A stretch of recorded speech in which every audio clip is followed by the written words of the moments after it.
Tapos na ang panahon ng mga bababait at ng mga resilient. Ang mga mababait, ginago. Ang mga resilient, tinarantado. Hindi nauubra sa atin yung bait-baitan, kimi-kimian, tahimik-tahimikan, patawad pero hindi po. Hindi ko sisimplihan, hindi ko babaitan ang mensahe ko ngayon dahil hindi naman sila mababait. Sa katunayan, mga hayop sila. So bakit natin babaitan ang mensahe natin? Hindi natin kakalmahan ang mga salita at kilos natin dahil deserve nila ang galit, ang pikon, at poot ng mga nanakawang Pilipino. Hindi tayo pwedeng kumalma. Hindi pwedeng iiyak lang. Hindi pwedeng magtitiis lang, hindi tayo kakalma. Hindi ko kayang maging magalang sa kanila dahil mga bastos sila. Mga salaula sila at mga baboy sila. Hindi natin kayang maging mabait sa kanila dahil mga walang ya sila. Hindi pwede. Hindi pwede. Yung mabait ka lang, mabuting asal ka, hindi uubra sa kanila ang mabuting asal at mabait lang kasi nga mga demonyo sila. Kaya tama yan. Sumigaw lahat ng galit.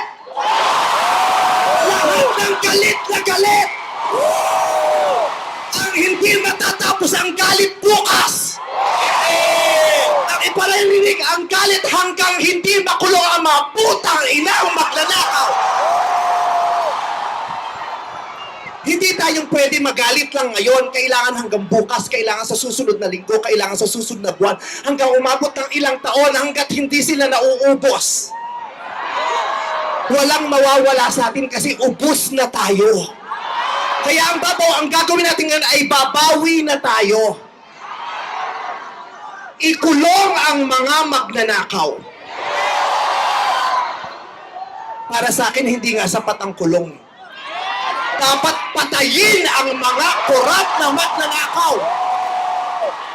Ibalik ang death penalty para sa mga korap. Para patayin ang mga magnanakaw, ikulong pati pamilya nila. Dapat gumawa ng batas ang pamahalaan para ibalik ang death penalty. Pasensya na po, Father. Alam kong ayaw mo ng death penalty. Ipagdasal mo na lang ako.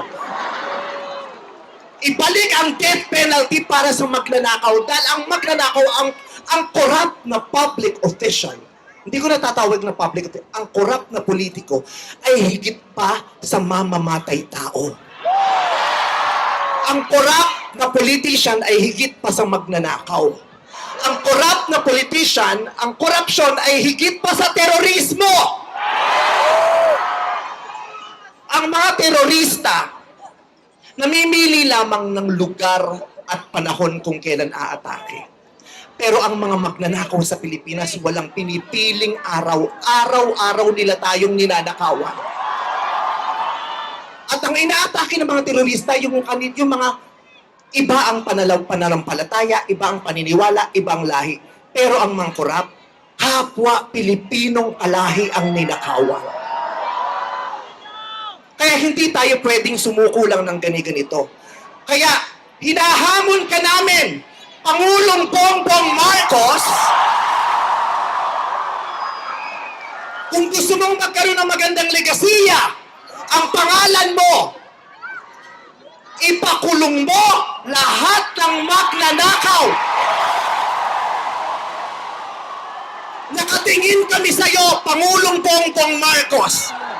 At inaasahan ka namin, hindi dahil sa idol ka namin, kundi dahil sinaswelduhan ka namin at inaasahan namin na tutuparin mo ang inuutos naming mga employer mo. Kami ang nagpapasahod sa inyo. Tapos na ang panahon na natatakot tayo sa gobyerno. Takutin natin ang gobyerno dahil ang kapangyarihan nasa sa atin, wala sa kanila. Nakatingin kami sa inyo. Ipakulong lahat. Lahat ipakulong. Bawiin ang mga ari-arian.